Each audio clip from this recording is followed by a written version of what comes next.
Shalom,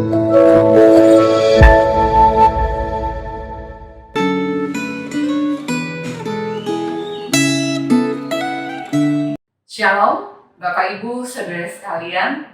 Mari kita mempersiapkan hati kita untuk merenungkan firman Tuhan. Mari kita berdoa.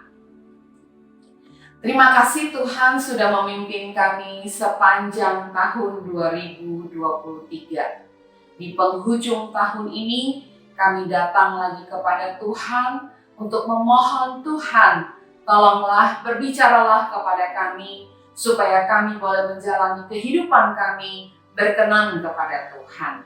Di dalam nama Tuhan Yesus kami berdoa. Amin.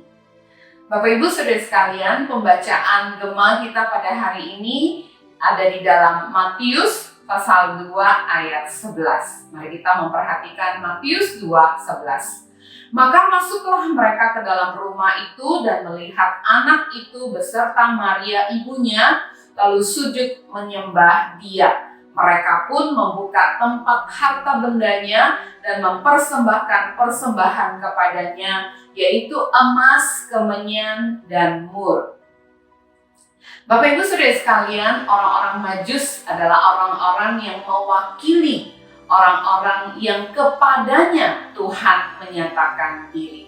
Lewat bintang cemerlang, mereka tahu ada seorang raja yang sangat spesial telah lahir. Dari bintangnya, mereka mengenali bahwa sosok yang lahir ini adalah seorang raja. Ayat 2 di dalam Matius pasal 2 mengatakan, di manakah dia, raja orang Yahudi yang baru dilahirkan itu? Kami telah melihat bintangnya di timur dan kami datang untuk menyembah Dia. Bapak Ibu Saudara sekalian, tidak heran orang-orang Majus ini bersedia menempuh perjalanan dan memberikan waktu mereka untuk mencari sang raja. Bukan hanya itu, mereka dikatakan memberikan persembahan emas, kemenyan, dan mur yang sangat berharga karena mereka mengenali bintangnya. Bintang seorang raja Yahudi. Apalagi setelah mendapatkan konfirmasi dari para ahli Taurat orang Yahudi, kebesaran bayi raja Yahudi ini ternyata telah dinubuatkan pula oleh para nabi Israel. Sungguh bayi ini bukanlah bayi biasa. Dibandingkan dengan orang Majus, Bapak Ibu Saudara sekalian, kita orang-orang Kristen di masa ini memiliki penyataan yang jauh lebih lengkap, jauh lebih banyak tentang siapa sebenarnya bayi Natal yang lahir di hari Natal ini. Harusnya kita memiliki ekspresi seperti orang-orang Majus. Harusnya kita lebih berani membayar harga untuk bisa datang menyembah dan melayani sang bayi Natal, yaitu Kristus Tuhan kita. Di ayat ke-11 tadi dikatakan, ketika Majus tiba di rumah dan melihat anak itu beserta Maria ibunya.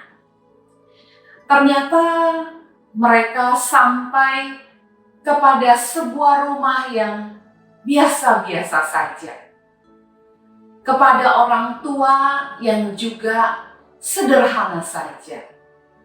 Bapak Ibu, apakah orang-orang Majus ini menjadi kecewa? Ternyata Alkitab memberitahukan kepada kita, mereka tidak kecewa. Mereka tidak terkecoh oleh penampilan rumah dan Maria yang biasa saja. Ayat yang tadi kita baca mengatakan mereka sujud menyembah bayi Yesus. Mereka juga membuka tempat harta bendanya dan mempersembahkan persembahan kepada Yesus. Bapak Ibu Saudara sekalian, pernahkah kita kecewa kepada Tuhan? kecewa karena kenyataan tidak seperti yang kita harapkan. Katanya Tuhan adil, tapi kok Tuhan tidak bertindak ketika kita diperlakukan tidak adil. Katanya Tuhan baik, tapi kok kita mengalami hal yang tidak baik dalam hidup kita. Katanya Tuhan menjawab doa, tapi kok kita sudah berdoa tidak terjadi apa-apa. Orang Majus tidak kecewa karena mereka percaya kepada penyataan tentang siapa bayi Natal ini. Mohon Tuhan tolong kita juga tidak kecewa karena kita mengenal siapa Tuhan kita. Biarlah di akhir tahun ini kita menetapkan hati kita untuk lebih lagi mengenal siapa Tuhan yang kita percaya, sehingga kita tidak mudah kecewa. Mohon Tuhan menolong kita. Mari kita berdoa.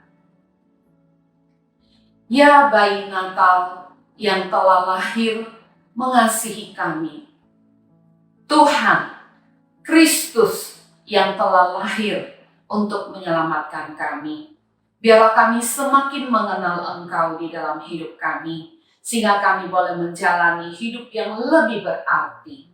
Dengarkanlah doa kami, di dalam nama Tuhan Yesus kami berdoa. Amin.